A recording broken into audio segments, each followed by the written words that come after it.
হিদায়াত আল্লাহর হাতে। নবীর হাতেও যদি হেদায়েত থাকতো, এই দুনিয়ার মাঝে সর্বপ্রথম হেদায়েত পাইতেন আবু তালিব। ঠিক না বে ঠিক? জোরে বলেন। বক্তা ভালো হইলে, ইমাম ভালো হইলেই যদি হেদায়েত চলে আসতো, তো আল্লাহর নবী বক্তব্য দিলেন, আল্লাহর নবী বক্তব্য দিলেন, বক্তা মুহাম্মাদুর রাসূলুল্লাহ, কুলু লা ইলাহা ইল্লাল্লাহ তুফলিহু। ও দুনিয়ার মানুষ, পড়ে নাও লা ইলাহা ইল্লাল্লাহ, লা ইলাহা ইল্লাল্লাহ, লা ইলাহা ইল্লাল্লাহ। বক্তা হচ্ছেন মুহাম্মাদুর রাসূলুল্লাহ, ওয়াজ দিচ্ছেন, তাওহীদের বাণী শোনাইতেছেন, এক আল্লাহর পক্ষে দাওয়াত দিচ্ছেন। মক্কা নগরীর মতো পবিত্র জায়গা, মুহাম্মাদুর রাসূলুল্লাহর মতো শ্রেষ্ঠ মানব কাবা ঘরের সামনে। এরপরও আবু জাহেল হেদায়েত পায় নাই, আবু লাহাব হেদায়েত পায় নাই, উতবা সাইবা হেদায়েত পায় নাই। হেদায়েত পেয়েছেন আবু বকর, হেদায়েত পেয়েছেন খাদিজা, হেদায়েত পেয়েছেন আলী ইবনে আবি তালেব, হেদায়েত পেয়েছেন ওমর ওসমান, হেদায়েত পেয়েছেন সাদ বিন আবি ওয়াক্কাস, হেদায়েত পেয়েছেন হযরত জুবায়ের, হযরত তালহা। মুত্তাকিনদের 3 নম্বর গুণ। 1 নম্বর কি? আল্লাযীনা ইউমিনুনা বিল গায়ব। 2 নম্বর ওয়া ইউকিমুনাস সালাহ। 3 নম্বর ওয়া মিম্মা রাযাকনাহুম ইউনফিকুন। 3 নম্বর গুণ ওয়া মিম্মা রাযাকনাহুম ইউনফিকুন। আল্লাহ বলেন, আমি মানুষদেরকে যেই রিজিক দান করলাম, এই রিজিক থেকে সে খরচ করবে, খরচ করো, খরচ করো। 4 নম্বর গুণ, আল্লাযীনা, আল্লাহ পাক রব্বুল আলামিন বলেন, ওয়াল্লাযীনা ইউমিনুনা বিমা উনজিলা ইলাইকা ওয়া মা উনজিলা মিন ক্বাবলিক ওয়া বিল আখিরাতি হুম ইউকিনুন। ঈমানওয়ালাদের 4 নম্বর গুণ, পয়গম্বর আপনার উপরে যেই কোরআন নাজিল করা হয়েছে, এই কোরআনের উপরে তারা বিশ্বাস করবে, এবং আপনার পূর্বে নবীদের উপরে যে আসমানি কিতাবগুলো নাজিল করা হয়েছে, তাওরাত, জাবুর, ইনজিল কিতাব সহ ওই আসমানি কিতাবগুলোকেও বিশ্বাস করবে। 5 নম্বর, ওয়া বিল আখিরাতি হুম ইউকিনুন। ঈমানদারদের 5 নম্বর গুণ, ঈমানওয়ালাদের 5 নম্বর গুণ, তারা পরকালকে বিশ্বাস করবে, কবরকে বিশ্বাস করবে, হাসরকে বিশ্বাস করবে, হিসাব নিকাশকে বিশ্বাস করবে। কিয়ামত কায়েম হয়ে যাবে, সূর্য মাথার উপরে চলে আসবে, জমিনটা তামা তামা হয়ে যাবে, গোটা পৃথিবী এখন আছে উঁচু নিচু, কিয়ামত যখন কায়েম হবে, গোটা পৃথিবীকে সমতল করে দেওয়া হবে। সূর্য 9 কোটি 30 লক্ষ মাইল দূরে অবস্থিত, ওই সূর্য আধা হাত মাথার উপরে চলে আসবে। এখন হলো মাটির জমিন, তখন হবে তামার জমিন। আল্লাহু আকবার। মানুষগুলো পানি পানি করে চিৎকার করতে থাকবে। ওই মুহূর্তে আল্লাহর রাসূলের আদর্শ নিয়ে যারা জীবন যাপন করবে, নবীর সুন্নাত যারা পালন করবে, আল্লাহর নবীর হাতে একটু হাউজে কাউসারের পানি পান করবে, আল্লাহু আকবার, জান্নাতে যাওয়ার আগ পর্যন্ত তার আর পিপাসা লাগবে না। জোরে কোন সুবহানাল্লাহ। জান্নাতে গেলে তো ভিন্ন হিসাব, সেটা নাজ ও নেয়ামত, যা চাইবে তা পাইবে। জান্নাতে যাওয়ার আগ পর্যন্ত তার আর কোনো পিপাসা লাগবে না। আল্লাহ পাক রব্বুল আলামিন বলেন, এই 5টা গুণ যদি কোনো মানুষের মাঝে থাকে, এই 5টা গুণ যদি কোনো মানুষের মাঝে থাকে, উলাইকা আলা হুদাম মির রাব্বিহিম ওয়া উলাইকা হুমুল মুফলিহুন। তারাই হচ্ছে রবের পক্ষ থেকে হেদায়েত প্রাপ্ত, তারাই হচ্ছে সফল কাম। যদিও তোমার টুপি দাড়ি দেখে একদল বলবে জঙ্গি, একদল বলবে বদমাইশ, আরেক দল বলবে দরবেশ, এক একজন তোমাকে বিভিন্ন ভাবে ক্রিটিসাইজ করে কথা বলবে। আল্লাহ বলেন, জঙ্গি বলুক, সন্ত্রাস বলুক, যাই বলুক, তুমি হচ্ছ সফল কাম। জোরে কোন ঠিক কিনা? জঙ্গি কারা? দুনিয়ার মানুষ জানে জঙ্গি কারা। ইহুদিরা বড় জঙ্গি 1 নম্বরে। গোটা দুনিয়ার মধ্যে যত সন্ত্রাস আছে, জঙ্গি আছে, তাদের প্রথম তালিকায় দুনিয়া তাদেরকে স্বীকৃতি দেখ আর না দেখ, দুনিয়ার মানুষ জানে আল্লাহর ইলমে আছে সত্য করো, 1 নম্বর সন্ত্রাসদের গডফাদার হচ্ছে ইসরায়েল। ঠিক না বেঠিক? ঠিক না বেঠিক? জোরে বলেন। 1 নম্বর হচ্ছে ইহুদিরা, তারপর হলো খ্রিস্টান, আমেরিকার লাল কুত্তাগুলো। কথা বলেন ঠিক না বেঠিক? যাদের কলবে ঈমান নাই তারা নাপাক। ইন্নামাল মুশরিকুনা নাজাস, ওরা নাপাক। বাহাদুরি করো, ক্ষমতার অপব্যবহার করো, আর উসিলায় সিন্নি খাও। আল্লাহ পাক রব্বুল আলামিনের পয়গম্বর বলেন, দুনিয়ার জমিনে যদি আল্লাহ আল্লাহ বলার মতো কেউ না থাকে, আল্লাহ আল্লাহ বলার মতো কেউ না থাকে, আসমান থাকবে না, জমিন ঠিক থাকবে না, চন্দ্র আলো দিবে না, সূর্য আলো দিবে না, গোটা দুনিয়া খান খান হয়ে যাবে, টুকরা টুকরা হয়ে যাবে। তাহলে আল্লাহ আল্লাহ শেখানো হয় ওয়াজ মাহফিলে, আল্লাহর পরিচয় শেখানো হয় মসজিদের মিম্বর থেকে, আল্লাহর পরিচয় শেখানো হয় মাদ্রাসার থেকে। আল্লাহু আকবার। এখান থেকে হকের দাওয়াত দেওয়া হয়, এখান থেকে ইমাম তৈরি হয়, এই জায়গা থেকে মুয়াজ্জিন তৈরি হয়, মাদ্রাসা থেকে আলেম তৈরি হয়। আল্লাহু আকবার, আল্লাহু আকবার। এরা হলো জামানার হক মানুষ, সফল মানুষ। এরা কখনো জঙ্গি হতে পারে না, মুসলমান কখনো সন্ত্রাস হতে পারে না। জোরে কোন ঠিক কিনা? মুসলমান যদি সন্ত্রাস হতো, বাংলাদেশে একটা মন্দির, একটা গির্জাও অবশিষ্ট থাকতো না। কথা বলেন, কথা বলেন, ঠিক না ঠিক? কিন্তু 90% মুসলমানের রাষ্ট্রে তোমরা নিরাপদে তোমাদের পূজা মণ্ডপ পরিচালিত করো, বরং মুসলমান গিয়ে তোমাদেরকে পাহারা দেয়। আর এটাই প্রমাণ ইসলাম শান্তির ধর্ম। এর থেকে শান্তির ধর্ম আর কিছুই হতে পারে না। চিল্লায় বলেন ঠিক কিনা? সন্ত্রাস ইসলামের মাঝে নাই, ইসলাম সেটা সাপোর্ট করে না। আল্লাহু আকবার, আল্লাহু আকবার। আল্লাহ পাক রব্বুল আলামিন বলেন, এই 5টা গুণ যদি কাহার মাঝে থাকে, তারা হচ্ছে হিদায়াত প্রাপ্ত, তারা হচ্ছে সফল কাম। তারপরের আয়াতে আল্লাহ কি বুঝাইলেন? এতক্ষণ পর্যন্ত খাঁটি মুসলমান মুত্তাকিনদের গুণাবলী বয়ান করেছেন। এরপরে আল্লাহ পাক রব্বুল আলামিন পরের আয়াতে, পরের 2 আয়াতে কট্টর কাটা কাফের যারা, যাদের কপালে হেদায়েত নাই, সিল সপ্পর হয়ে গেছে, আল্লাহর পক্ষ থেকে সিল মোহর মারা হয়ে গিয়েছে, ওরা ঈমান আনবে না, ওরা ঈমান আনবে না। কথা বলেন না কেন? ঠিক না বেঠিক? ওরা ঈমান আনবে না। এরা হলো আবু জাহেল। আল্লাহ পাক রব্বুল আলামিন বলেন, ইন্নাল্লাযীনা কাফারু সাওয়াউন আলাইহিম মা আযরতাহুম আম লাম তুযিরহুম লা ইউমিনুন। যারা কুফরি অবলম্বন করেছে আবু জাহেলের, উতবা, সাইবা, আবু লাহাবের মতো, পয়গম্বর আপনি তাদেরকে যতই ভয় দেখান, যতই কবরের আযাবের কথা শোনান, যতই পরকালের কথা শোনান, ও আন্নাহুম লা ইউমিনুন, এরা কখনো ঈমান আনবে না। খাতামাল্লাহু আলা কুলুবিহিম, আল্লাহ পাক রব্বুল আলামিন তাদের অন্তরের উপরে মোহর টেনে দিয়েছেন, তাদের অন্তরের উপরে মোহর টেনে দিয়েছেন। যতই কোরআন শোনাও ওরা বুঝবে না, যতই কোরআনের তালিম দাও তাদের কানে পর্দা পড়ে গিয়েছে, তারা বুঝবে না, বুঝার চেষ্টাও করবে না। এজন্য আল্লাহ মোহর মেনে দিয়েছেন, আল্লাহর নবীকে জানায় দিয়েছেন, তারা আর কখনো ঈমান আনবে না। আপনাকে নবী হিসাবে প্রেরণ করার পর, আপনাকে নবুয়ত দেওয়ার পরে আপনি বিভিন্নভাবে তাদের ধারে ধারে গিয়ে তাদেরকে বুঝাইছেন, তাদেরকে কালিমার দাওয়াত দিয়েছেন, তাদেরকে এক আল্লাহর সবক দিয়েছেন, কিন্তু তারা মানে না।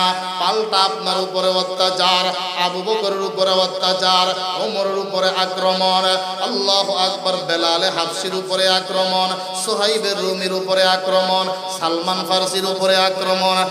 ঈমান তো আনেই না, পাল্টা ঈমানওয়ালাদের উপরে আক্রমণ করে, হামলা করে। জোরে কোন ঠিক কিনা?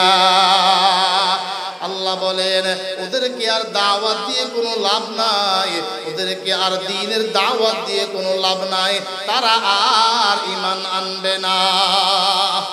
এর এরপরে আল্লাহ পাক রব্বুল আলামিন কিছু মুনাফিকদের বিবরণ দিয়েছেন।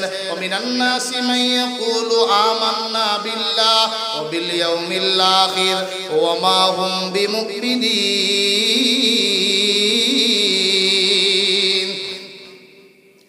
মানুষদের মধ্য থেকে কিছু মানুষ আছে মুখে এক কথা কলবে আরেকটা কথা, ঠিক না? মুখে কয় লা ইলাহা ইল্লাল্লাহ, আল্লাহ ছাড়া কোনো মাবুদ নাই। আবার তলে তলে মোদির সাথেও সম্পর্ক, তলে তলে ট্রাম্পের সাথে সম্পর্ক, বন্ধুত্বের সম্পর্ক। সাইনবোর্ড লাগাইছে মুসলমানের, ওইদিকে ইমানদার মুসলমানদের গলা কাটার জন্য, রক কাটার জন্য তারা গোপন ষড়যন্ত্র করতেছে, ঠিক কিনা?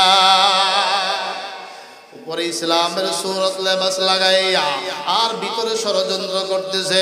আল্লাহু আকবার, আল্লাহু আকবার। আল্লাহ বলেন এরা জামানার বড় মুনাফিক। এদিকে মানুষও মারে, আবার সব রক্তগুলো ধুয়ে মুছে আবার হজ করতে যায়, গুলিও করে, মানুষও মারে, যুবকদেরকে মারে, মুরব্বীদেরকে মারে। আল্লাহু আকবার। তার বিরুদ্ধে যারাই যাবে তাদেরকে মারবে। আবার মুসলমানের লিস্টে নামটা ঢুকানোর জন্য মানুষ যেন তাদেরকে মুসলমান মনে করে, মুসলিম নামটা ব্যবহার করে বাইতুল্লাহ হজ তারা করে, ঠিক কিনা? আহমদিয়া মুসলিম জামাত নাম দিল মুসলিম জামাত, আগাগোড়া পুরাটাই কাফের। কথা বলেন, কথা বলেন, ঠিক না ঠিক? পুরাটাই কি কাফের। নাম দিয়েছে দেওয়ানবাগ বিশ্ব আশেকে রসুল। আসলে বিশ্ব আশেকে রসুল না বিশ্ব আশেকে শয়তান? জোরে কোন, বিশ্ব আশেকে রসুল না শয়তান? আল্লাহু আকবার, আল্লাহু আকবার। আল্লাহ পাক রব্বুল আলামিন বলেন এরা হলো জামানার মুনাফিক, এরা হলো জামানার মুনাফিক। মুসলিম নাম ব্যবহার করে কিন্তু তার ভিতরটা পুরাটাই কুফরি নিফাকে ভরা। জাহান্নামকে আল্লাহ পাক রব্বুল আলামিন ৭টা স্তরে ভাগ করেছেন। কয়টা স্তর বলেন না? কয়টা স্তর? ৭টা স্তরের মাঝে সর্বনিকৃষ্ট কঠিন যে জায়গাটা, এটা হচ্ছে এই তাবকার মাঝে স্থান দেওয়া হবে মুনাফিকগুলো। আল্লাহ রসুলের পিছনে নামাজও পড়ে, নবীজির সামনে গিয়া বলে নাশহাদু ইন্নাকা লারাসূলুল্লাহ, নাশহাদু ইন্নাকা লারাসূলুল্লাহ। সাক্ষ্য দিচ্ছি অবশ্যই অবশ্যই আপনি আল্লাহর রাসূল। সাক্ষ্য দিচ্ছি আল্লাহর রাসূল। আল্লাহু আকবার, আল্লাহু আকবার। সাক্ষ্য দিচ্ছি, কসম করে বলতেছে নিশ্চয়ই সাক্ষ্য দিচ্ছি আপনি আল্লাহর রাসূল। আবার কাফিরদের কাছে গিয়ে বলে ইন্না মাআকুম, আমরা তোমাদের সাথে আছি, আমরা তোমাদের দলেরই অন্তর্ভুক্ত। ইন্নামা নাহনু মুস্তাহজিউন, আমরা তো একটু ঠাট্টা করলাম, বিদ্রূপ করলাম, ঠাট্টা করলাম। একদল আছে সমাজের মাঝে, যখন আওয়ামী লীগ ক্ষমতায়, এখন গিয়ে বলে আমি আজ থেকে আওয়ামী লীগ। যখন বিএনপি ক্ষমতায়, তো আমি ভুল করছি, তওবা করলাম, এখন আমি আজ থেকে বিএনপি। কথা কয় না? এরা আসলে আওয়ামী লীগও না, এরা বিএনপিও না, এরা হলো মুনাফিক, সুবিধাবাদী। ঠিক না ঠিক করে বলে? এরা পোল্টিবাজগিরি এখন যুব সমাজ চিনে ফেলেছে, আর বরদাস্ত করবে না। চিল্লায় বলেন ঠিক না ঠিক? আল্লাহু আকবার। আল্লাহ পাক বলেন মুনাফিকি ছাড়ো, ইন্নাল মুনাফিকিনা ফিদ দারকিল আসফালি মিনান নাস। মুনাফিকগণ থাকবে জাহান্নামের সবচাইতে নিকৃষ্ট জায়গায়, মুনাফিকগণ থাকবে। আল্লাহু আকবার। তাইলে মুমিন হিসাবে ইমানটাকে কেমন করে বানাইতে হবে? আল্লাহ পাক রব্বুল আলামিন বলেন তুমি তোমার ঈমান বানাও, আমিনু কামা আমানান নাস। ঈমান বানাও, ঈমান আনো সাহাবায়ে কেরামদের মতো। আবু বকর যেমন ঈমান এনেছেন, হযরত ওমর যেমন ঈমান এনেছেন, ওসমান গনি যেমন ঈমান এনেছেন, তাদের ঈমানের মতো তুমি তোমার ঈমানটা বানাও। আল্লাহ আল্লাহু আকবার, আল্লাহু আকবার। তাদের ঈমান ছিল গোটা দুনিয়া একদিকে, মুহাম্মদুর রাসূলুল্লাহ ভিন্ন দিকে। নবীজি যা বলবেন সেটাই মানবেন। আল্লাহর রাসূলের উপরে কোনো কথা নাই, নবীর উপরে কোনো কর্ম চলবে না। নবীর অনুসরণের বাহিরে গোটা দুনিয়াকে তারা পিছে ফেলতে প্রস্তুত। এমনটাই ছিল সাহাবায়ে কেরামদের মাঝে। কষ্ট হইতেছে আপনাদের? কষ্ট হচ্ছে? আল্লাহু আকবার, আল্লাহু আকবার। সাহাবীদের ঈমান কেমন ছিল? তাফসীরে মাযহারি ৭ নম্বর খণ্ড ২০০ পৃষ্ঠা উল্লেখ করা হয়, আল্লাহর নবীর একজন সাহাবী সাদ বিন আবি ওয়াক্কাস রাদিয়াল্লাহু তাআলা, নবীর সাহাবী। এত সাপ শুরু হইল কবে? হায় হায় হায়, একজন আইনা দেন, নাচবে আর ডোল তবলা বাজাবে, তখন নিম্ন চাপ লাগলে জায়গায় প্রস্রাব করবে, এরপরেও সিট ছাড়বে না। কথা কোন ঠিক না বেঠিক? জোরে বলেন ঠিক না বেঠিক?